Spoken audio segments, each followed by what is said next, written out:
Hello, this is Eric from Wisdom Heart. I'm so happy to receive your questions about spiritual practice and spiritual life because it allows us to have this conversation. And I've gotten a number of emails that are exploring this whole question of what is the ego and what do we do with the ego and what's its function or role in the spiritual life. And one says here, how can I be motivated without coming from ego? My ego seems to be motivated in large part by wanting to be validated and acknowledged, to feel special and significant. How do I get motivated without coming from ego? Whenever it takes a lot of energy to accomplish something, it seems like ego shows up. But being neutral seems like there won't be any motivation to actually make anything happen. What do we do? It's a beautiful, beautiful question. It's a funny question, too, if we think of it. Because it's saying, sort of at a moment in time, I'm checking. Am I being motivated by ego right now? Or am I being motivated by something beyond ego? And as long as we're checking, as long as we're asking, we could say we're being motivated by ego. Now that isn't necessarily a bad thing, because as we already talked about, ego isn't really a thing. Ego is a process by which we create boundaries. And as long as we're taking action, as long as we're engaged with the world, there is a boundary. Ego isn't a problem.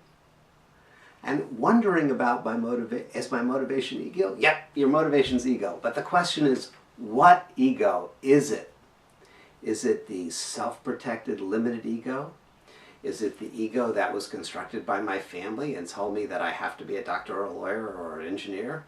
Is it the ego that has been conditioned in by my culture that tells me my culture is the greatest culture and must be defended against all other cultures? What ego is it? In other words, what sense of I is it that is motivating the action? Because as long as I'm engaged in the world of action, there's a boundary there. Not a problem. Not a problem at all. In your deepest meditation, in your moments of stillness, when there's no push and no pull to do anything, when the voices of conditioning have momentarily stilled, in that silence, listen. Gently, gently ask, how might I serve thee? Just notice what arises in your mind. Now here's the thing, mystically. Whatever arises, you have 100% right to go. I don't feel like doing that. You're always in a conversation, remember? You're in a conversation with the deepest self within you. And you can only authentically respond to that deepest call from your current level of awakening. You can't fake it. You can't game it. So go into your deepest meditation and listen, and then do what you feel authentically capable of doing. So 1, what lights you up? 2, what is the deepest voice within you? The still silent voice suggesting for you to do. Allow those to motivate you. Thirdly, become very, very detached. Open up the top of your head. Take out God. Take out religion. Take out society. Take out mother. Take out father. Take out the guru. Take out all the spiritual teachings. Let everything go. Throw it away quickly. Close your head back up. And then look out at the world. And ask, what do they need? That's a tricky one. The world is a magic mirror. Whatever you see out there, give it to them. Find ways of skillfully offering that to the world. Let that be your motivation. And fourth, be honest with yourself. At your current level of development, just ask yourself, what do I need? What do I want? And if it is acknowledgement, not a problem. Find a way to serve everybody who needs acknowledgement. Maybe you say the world needs love. Okay, fine.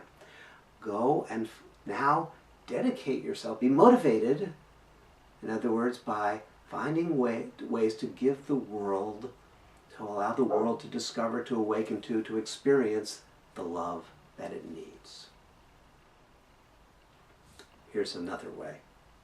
This is a toughie. Turn inward and ask, what do I need? What does this mind and body, in other words, what does this personality really, really need? Now, in the question here it says, it might be I need to feel special or significant. Maybe I need to be acknowledged. Okay. Maybe I need to be loved. Whatever it is, if it's I need to be acknowledged, then come out and help all the other beings who have that similar need. Help them discover wise, sustainable, life-enriching ways of being acknowledged.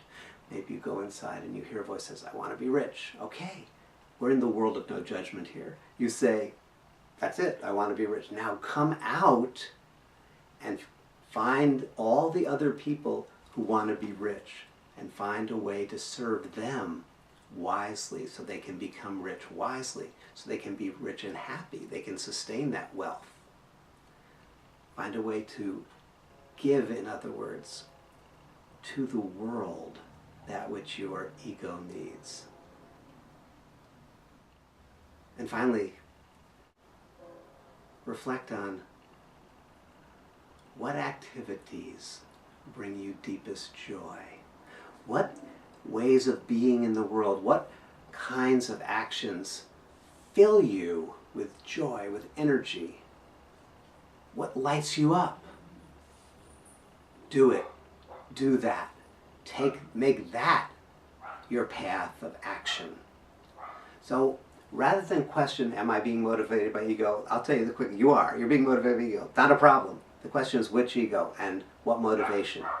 And we've talked about 4 ways of choosing motivation. 1 is by entering deep into silent meditation and asking, how might I serve thee? 2 is by removing all of the filters and asking, what does the world need? And give that to the world. 3, look at your own ego, your wounded mind and body, and say, what do you need? And then give that to the world. And 4th, ask, doing what lights me up? Pursue that. The doggies are barking, and namaste.